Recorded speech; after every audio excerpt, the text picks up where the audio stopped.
Oke, pas lampu hijau. Sesuai judul guys, bagaimana biar bisa pergi ke Jepang. Oke, jadi kali ini gua pengen jelasin kalau gua tuh udah tinggal di sini pas 10 tahun ya guys ya. Jadi itu awal mula ceritanya kenapa gua bisa sampai ke sini. Itu gua dulu peserta magang. IM Japan guys ya. Peserta IM Japan. Kalau ada yang tahu IM Japan ya. Dan gua itu ikut tesnya itu melalui Depnaker Trans gitu ya dulu ya. Sekarang tak apa istilahnya lah, nggak tahu juga ya.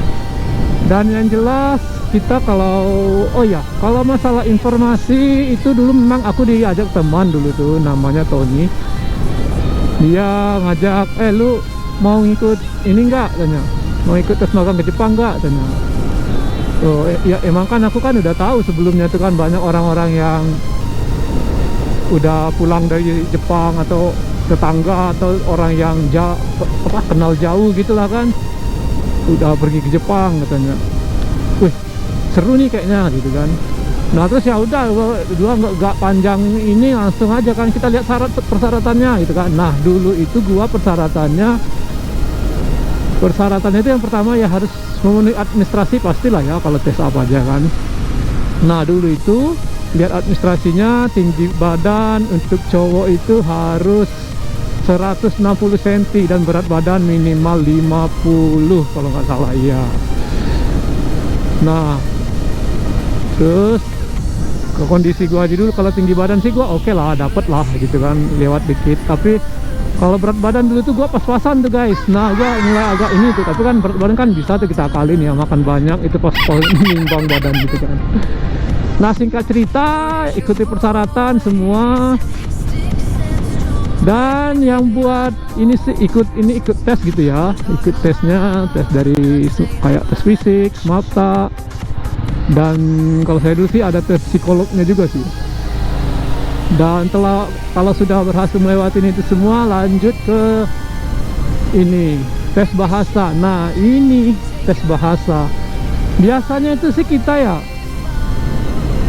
tes bahasa itu ya yang orang-orang langsung ngedown gitu ya, tes bahasa Jepang gitu kan.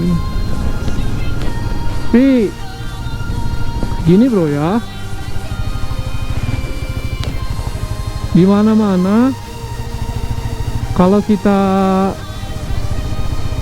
belum ngerti atau belum pernah tahu, belum pernah belajar tuh nggak akan tahu sama sekali gitu. Aku juga dulu itu sama kayak kalian yang baru pengen, mungkin sekarang berencana pengen coba gitu, nggak tahu sama sekali tuh huruf Jepang aja itu apa, itu katakana, hiragana, kanji itu apa begitu, sama sekali nggak tahu, no guys ya kan. Nah terus singkat cerita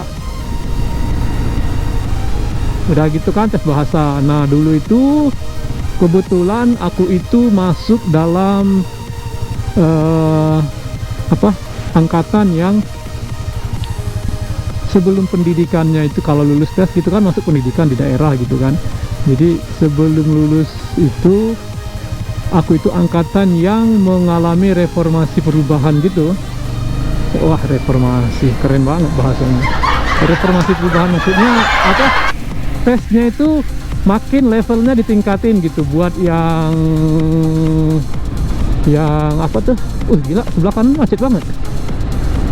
Buat yang mau lulus itu, kalau dulu itu hanya di apa istilahnya dapat baca aja, dapat nulis, dapat bisa baca, bisa nulis gitu, lulus istilahnya gitu, masih aku pede gitu kan. Ternyata pas aku pelatihan di daerah itu minimal harus lulus, kalau aku dulu itu zamannya apa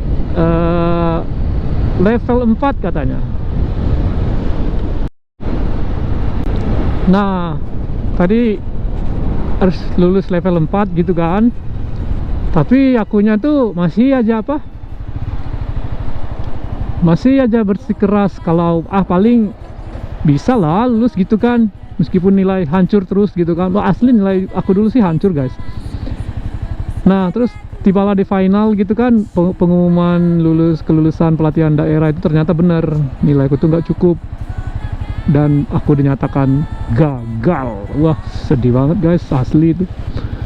Lalu bayangin lah, kita udah ngikut tes dari nol gitu kan, udah nunggu setahun sabar nunggu pelatihan itu kan, nunggu tes kan harinya kan nggak langsung hari itu selesai gitu kan, minggu depan, bulan depan kayak gitu kan, ada jadwalnya kan. Gitu udah gua setahun ini masih juga gagal gitu kan. Wih asli gitu, itu gua nangis itu guys. Dan akhirnya gua gagal, dipulangin tuh, lo angkat koper dari kelas ini katanya itu. Ingat banget aku itu. Waduh, pikir udah capek-capek tes ya, tapi ya udahlah kan, namanya juga mungkin belum ini kan, belum kita makan di sini aja ya. Namanya juga belum rezeki gitu kan. Jadi angkanya, jadi waktu itu dipulangin dah gua nih, lo gagal katanya. Akhirnya gua pulang. Dari situ gua ya namanya juga udah dipulangin, kita ngulak ini guys, nggak ada hubungan ini lagi. Kalau zaman sekarang ini sih katanya bisa kita ngikut pelatihan ulang lagi gitu kan, cuman tanpa harus ngikutin tes dari awal gitu kan. Jadi ikut pelatihan aja gitu kan, ngikutin tes tertulisnya aja, ikutin tes bahasanya. Tapi di zaman aku itu guys, kita harus tes dari awal lagi guys. Dan akhirnya aku pun mengikuti tesnya yang kedua kali lagi.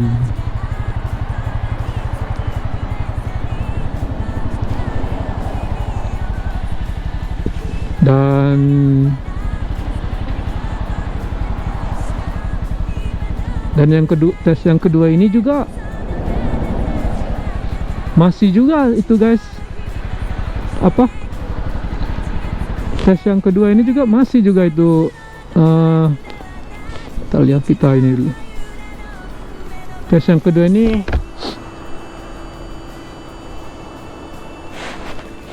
makan di Joyful ini, ada makan enak ya. Tes yang kedua ya gua nunggu gitu kan, udah itu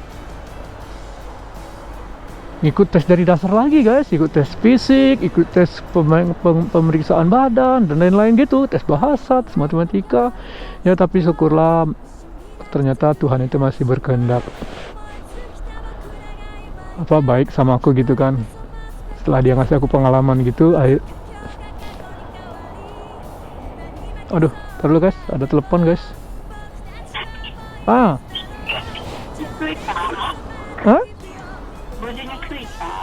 もう姫路にいた。今日予定見たけどタイムツリー今日忘年会な。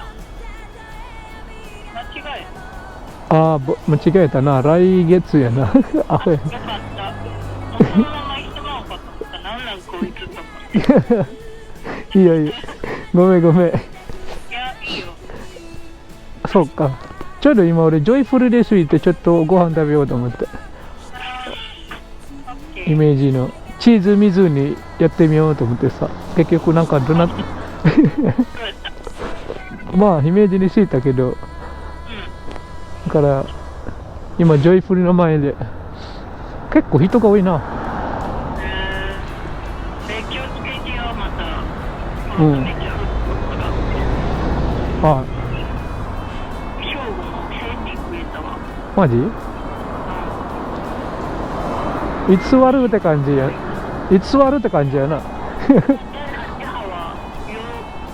というかもうなんていう予想はされとったことやから私も分かっとる。そっか。いいよ大丈夫よ。とりあえず気をつけて。はい。あと心配してくれて教えてくれてありがとう。忘年会教えてくれてる。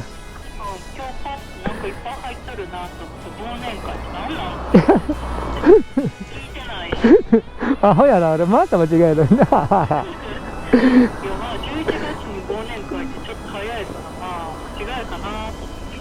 じゃあな。わかった。ありがとう。Oke guys, jadi sorry ya tadi keputus gara-gara ditelepon oleh